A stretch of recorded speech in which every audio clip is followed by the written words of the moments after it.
Šodien raidījumā tīrs ūdens katru dienu, dziednieka loma veselības uzlabošanā, kas ir drošības poga, vasaras nometnes bērniem. Cilvēki, kur dzīvo privātmājās, nav tādā privileģētā stāvoklī ūdens apgādes ziņā, kā pilsētās dzīvojošie, kad ūdens krānā ir pieejams visu gadu. Ziemas periodā aka vai ūdensvads var aizsalt, sūknis var sabojāties, kā arī ūdens kvalitāte nav pietiekami laba, kas var arī tiešā nozīmē kaitēt veselībai. Ja cilvēkiem nepieciešams dzidrs ūdens un kaut kādi ir problēmas ar WC urbumiem vai āku, tad mūsu uzņēmums var piedāvāt izurbt jaunu vai izremontēt esošu urbumu. Tas uzņēmums nodarbojas 20 gadus ar ūdens apgādes urbumu ierīkošanu. Nodrošinām pilnu kompleksu, piesādzamu ūdens apgādes urbumus pie mājas. Arī varam uzstādīt attīrīšanas iekartas, uztaisīt pilnībā urbumu darbību automātiski. Tā kā cilvēks iegūt savā mājā ūdens apgādē, līdzīgo pilsētas ūdens apgādē. Cik ilgā laikā pasūtījums tiek veikts?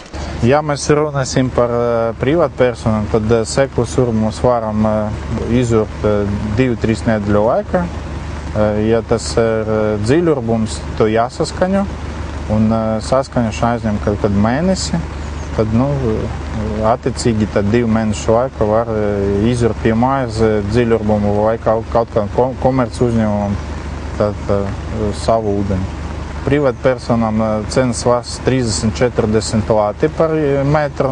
Tas atkarīgs no materiāla, vai tas plasmas, vai terauda, vai nerusēšu terauda caurule. Atsevišķi jāapmaksā transporta izdevums saskaņošanu. Vai firma arī nodrošina ūdens apgādes iekārtu apkalpošanu un remontu? Jā, mums ir cilvēki, kuri nodarbojas tieši ar apkalpošanu. Garantēs laika tas viss iekļauts garantē un bezmaksas, un pēc garantēs laika varam atsevišķi vienoties ar līgumu vai pēc izsaukuma. Vai jūs veicat darbus arī ziemā? Jā, cilvēki domā, ka darbs saistīts ar ūdeni, un mēs varam strādāt tikai vasarā vai rudenī. Bet strādājam arī ziemas perioda laika apstākļos līdz -10 grādiem. Un, ja privātpersonas, mūsu potenciāli klienti grib sev ūdeni, varbūt labākais griezties zemes periodā, jo būs tā nedaudz lētāk un nebūs tik lielas rindas. Un to var paveikt arī februāri, marta mēnesi. Vai firma veic arī uzņēmumu pasūtījumus? Šodien mēs esam objektā. Mūsu uzņēmums urba artiziskos urbumus priekš Babites pilsētu un Piņķu ciema. Šitais 5. urbums un pasūtais Babites siltums. Tā mums pasūtītāji nevis tikai privātpersonas, bet arī juridiski uzņēmumi, kuri nodarbojas ar ūdens ieguves sadali. Komunāla pakalpojums sniedzēja liela uzņēmumi, kur ūdens vajadzīgs ražošanas procesa. Mums liela pieredze darba objektus municipālu uzņēmumus. Tā mēs urbjam pa visu Latviju. Un gandrīz piedalāmies visus lielus projektus, kas saistīts ar ūdens apgādi Latvijā.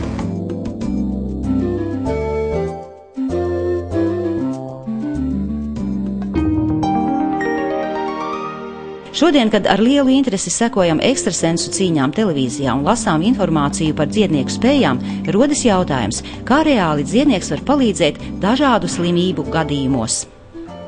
Sāksim ar to, ka es pārstāvu to dziedināšanas veidu, kur dziedina ar enerģiju. Enerģija ir mums visapkārt, kā saka, tā ir gaisā, tā ir katrā dzīvā būtnē, tātad tas ir it kā katram cilvēkam tuvs un, protams, bez blakus efektiem. To, piemēram, apliecina tas, kad māte jau no pirmām dzīves dienām palīdz savam jaundzimušiem bērnam, piespiežot viņu sev klāt. Tad jau bērns nonāk mātes enerģijas laukā. Mūsu dziedniekiem ir spēja operēt ar šo enerģiju, viņu pielietot, viņu nosūtīt slimniekam pat lielos attālumos, un uz to pamatojas tā mūsu darba būtība, ka cilvēkam slimību gadījumos trūkst enerģija, un mēs viņam varam iedot enerģiju tādā daudzumā, lai viņa tiktu normalizēta, normālā līmenī. Kādi tie rezultāti? Es teiktu tā, ka nav man tādas iespēja, ka taisīt kādu statistiku. Bet, piemēram, vakardien pazvanīja viena kundze, viņa saka, jūs man daudz palīdzējāt, man bija pirms 5 gadiem trofiskā čūla, tagad tāda trofiskā čūla ir manai kaimiņienei, vai es varu iedot viņai jūsu numuru. Es viņai teicu, jūs varat iedot man numuru, bet viņi var man numuru noskaidrot arī zvanot uz 1188. Tā lieta ļoti vienkārši. Tas ir daudz, ja cilvēkam trofiskās čūlas aizverās uz 5 gadiem. Jānis Lielais jau ir palīdzējis mums vairākās paudzēs. Un viss sākās ar vecmāmiņu. Kā mamma stāstīja, 80. gados vecmāmiņa smiedamās pirms neticēja dziedniekiem. Pēc tam viņa izdomāja, ka jāpiezvana Lieliem, jo Lielais bija viņas kursabiedrs. Viņai sāpēja roka. Un viņa izdomāja, ja jau Lielais var palīdzēt pārējiem, tad smiekla pēc, lai jau parāda, kā viņai var palīdzēt. Viņa piezvanīja Lieliem, pateica, ka viņai sāp roka. Un Lielais reiz sāka strādāt ar viņu. Nākošajā dienā tā roka sāpēja mazliet vairāk, bet jau 3. dienā pilnīgi kā nebija. Un tā arī roka kopš tiem 80. gadiem nebija sāpējusi. Un tā arī aizgāja visi no vecmāmiņas tālāk. Tad palīdzēja gan tētim manam, gan mammas brālim, man pašai, māsai. Un tad jau arī draugiem sākām dot to numuru. Kad man pašai bija papilomas mēles izaugusi, es biju izmēģinājusi ārstus, biju pie ķirurga arī griežusies un veica man operāciju, bet pēc operācijas man atkal atauga uz mēles tāpat papiloma, bet pēc lielā palīdzības, pēc 3 dienām viss bija pazudis, un tajā 3. dienā es sajūtu, ka man ir labāk, ka man vairs nekas netraucē. Vai jums bija kādas izjūtas laikā, kad dziednieks Jānis Lielais ar jums strādāja? Jā, īstenībā ir tāds pacelājums iekšā. Nedaudz tad, kad tās 45 minūtes notiek tas seanss, kad tu iekšā jūti, ka kaut kas notiek. Līdz ar to es pie sevis tā domāju, Lielais sāka palīdzēt. Kā ir iespējams saņemt jūsu palīdzību?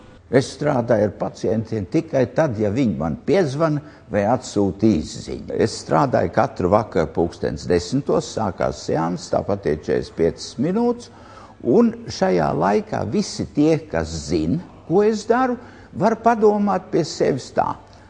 Man ir slikti tur un tur, Lielais dziedina kādu citu, bet cik labi būtu, ka man ar tur un tur palikt labāk. Atkal 5 sekundes pa problēmu, 5 minūtes pa skaisto jaunību, un šitādā režīmā visu to seansu vajadzētu izturēt.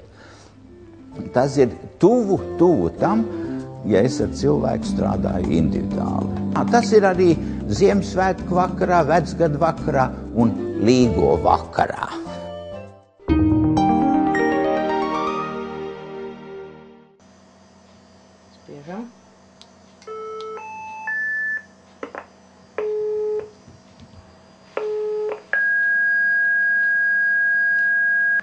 Palīdzības dienas, labdien, kā varu palīdzēt? Šādi tiek pieņemts izsaukums mājas neatliekamā izsaukuma un aprūpes dienestā no cilvēkiem, kuriem mājās ir drošības poga. Drošības poga ir izveidota, lai cilvēks ilgāk būtu savās mājās, lai viņam būtu drošības sajūta. Arī mīļajiem radiniekiem, tuviniekiem, kas nedzīvo līdzās, kas varbūt strādā, dzīvo citā pilsētā vai citā pilsētas rajonā, vai ļoti daudziem tagad jau mīļie tuvinieki dzīvo ārvalstīs. Kāds ir šīs pogas darbības princips? Saziņas sistēma tiek pieslēgta pirms telefona, fiksētās telefona līnijas. Tas nozīmē, ka, ja gadījumā telefona klauslīte ir nokritusi vai sasista, vai cilvēks ir neuzmanīgi uzlicis telefona klauslīti, vienalga saziņas sistēma strādās. Ja nav elektrība, sistēma strādās tādēļ, ka otrā pusītē saziņas sistēmai ir akumulators. Tas ir tehniskais nodrošinājums. Drošības poga darbojās no jebkuras vietas dzīvoklī. Tas nozīmē, ka pie paša cilvēka ir drošības poga, pulksteņa vai kulona veidā. Šī poga vienmēr ir jānēsā līdzi savā dzīves telpā. Un, ja gadās nokrist, ja nevar piecelties, ja ir grūtības runāt, ja ir veselības akūta problēma, vai cilvēks ir izkritis no ratiņkrēsla, vai ir nedrošības sajūta, viņam atliek nospiest pogu, signāls caur saziņas sistēmu nonāk centrālē, kur 24 stundas būs atbalsts, būs tūlītēja palīdzība, vai tas būs tīri psiholoģisks atbalsts. Pieslēgums ir iespējams jebkur Latvijā. Kā ir iespējams pieslēgt šo pakalpojumu? Jebkuram cilvēkam interesējoties par saviem mīļajiem tuviniekiem, pašai personai, ir iespējams šis pogas pieslēgums, jo dotā brīdī ļoti daudz cilvēki, arī braucot uz ārzemēm dzīvot, komandējuma atvaļinājuma laikā pieslēdz savus mīļos, lai ir droši abām pusēm, gan tam, kas ir mājās, gan tam, kas varbūt atpūšās vai brauc darba komandējumā vai strādā prom no mājām. Atliek piezvanīt uz dienestu, mēs sarunājam tikšanos, cilvēkam lieki nekur nav jābrauc, līgums tiek slēgts uz vietas, cilvēka dzīves vietā, ievākti visi dati, jo brīdī, kad ienāk signāls centrālai, cilvēkam nav jārunā algoritms, kā tevi sauc, kur tu dzīvo, cik tev gadu, durvju kods, adrese. Tanī brīdī centrāls darbinieks zina visu. Tas nozīmē, ka noskaidro tikai viņa problēmu. Lielai daļai rīdzinieku drošības pogu nodrošina Rīgas pašvaldības sociālie dienesti, izvērtējot klienta nepieciešamību pēc šī pakalpojuma. Jau iepriekš raidījumā stāstījām par Latvijas Bērnu fonda aktivitātēm un paredzamajām vasaras nometnēm, kas šogad tiek organizētas jau 20. reizi. Pirmā 10 dienu nometne Abaragciemā bērniem ar īpašām vajadzībām darboties sāka 4. jūnijā. Tās nosaukums Pēdas smiltīs. Nometnē mums ir 12 bērni. Pārsvarā visiem ir bērnu cerebrālā trieka, bet ir dažādi līmeņi. Ir tādi bērniņi, kuri arī paši staigā, pārvietojās, un ir tādi, kuri ir jābaro un jābūt ar viņiem 24 stundas diennaktī. Katram bērnam ir savs asistents, kurš viņam ikdienā palīdz gan sevi apkopt, gan paēst, gan arī darboties radošajās darbnīcās. Un tās ir ļoti sirsnīgas rūpes. 9:15 mums ir rīta rosme, mēs tepat sanākam, un cik nu mēs katrs varam, tik mēs daram, un tad ir arī atsevišķi uzdevumi asistentiem, par kuriem bērniem ir neizsakāms prieks. Viņi gan smējās, gan aplaudē, kā mēs te lokamies un darbojamies. Un tad mēs ejam brokastīs, un nodarbības mums sākās 11. Un līdz pusdienām mums ir nodarbības, līdz pusdiviem. Paralēli mums arī iet masāžas, mums ir meitene, kas masē bērniņus. Sazinājāmies ar vecākiem, viņi pastāstīja, kādas ir problēmas, vairāk izteiktākas, un ar tām tad arī strādājam. Pēcpusdienā mums ir klusā stunda, bet tie, kas grib atlaižās istabiņās, kas nē, mēs nākam ārā, mēs te arī zālītē vingrojam, un tad mums ir viena meitene, kas ar jogu nodarbojās, tad mēs arī kādus jogas vingrinājumus izpildam, kas nu varam, bet tad mēs te tā visi tā mierīgi kopā. 4 mēs sanākam uz dienas grāmatu rakstīšanu, mums ir dienas grāmata. Es aizmirsu pateikt, ka pēc brokastīm man ir atsevišķs zīmodziņš, nometnes vadītājs zīmodziņš, kur es izdalu par labu uzvedību, par labiem darbiem, un tiem, kuriem būs vairāk zīmociņu, tiem būs vakarā balvas.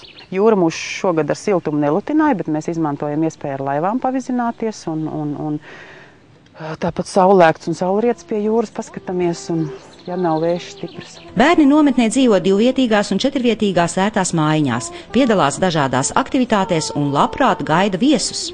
Mums ir viesi šodien, mums tātad bija ādas apstrāde, ko jūs daļai jau redzējāt, un pēcpusdienā mums ir plānota padziedāšana. Mums ir atbraukusi Elīna Līca ciemos ar ģitāru, un mums likās, ka Elīna mums te tā labi iederēto šajā vidē un ar bērniem, un tad mēs nāksim ārā padziedāt.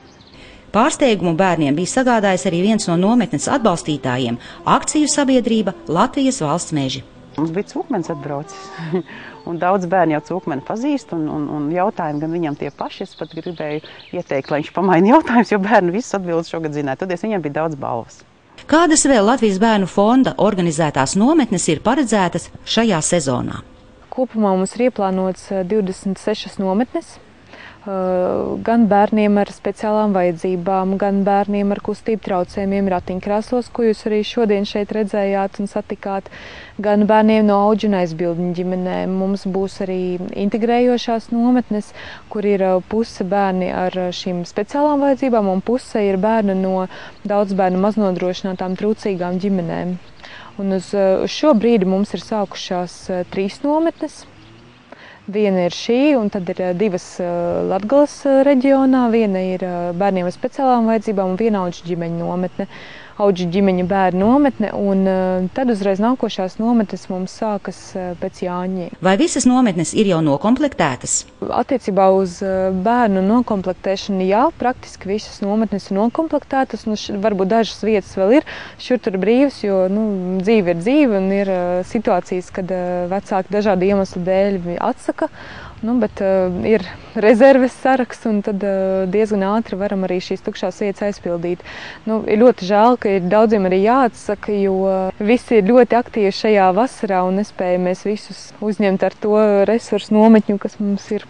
Mēs ļoti, protams, priecātos, ja atsauktos vēl kādu sponsoru, kas varētu, un ziedotāji, kas varētu palīdzēt gan, protams, ar naudu, gan arī varbūt ar telpām vai ar transportu, jo transports ir ļoti dārgs šajā vasarā, bet nodrošināt bērniem ekskursiju un redzēt viņu smaidus, tas ir fantastiski un tas ir neatsveram tā sajūta. Tā kā ļoti gaidīsim. Ar nometņu grafiku un ziedošanas iespējām varat iepazīties Latvijas Bērnu fonda mājaslapā. Palīdzēsim Latvijas bērniem, lai viņu smaids kļūtu gaišāks.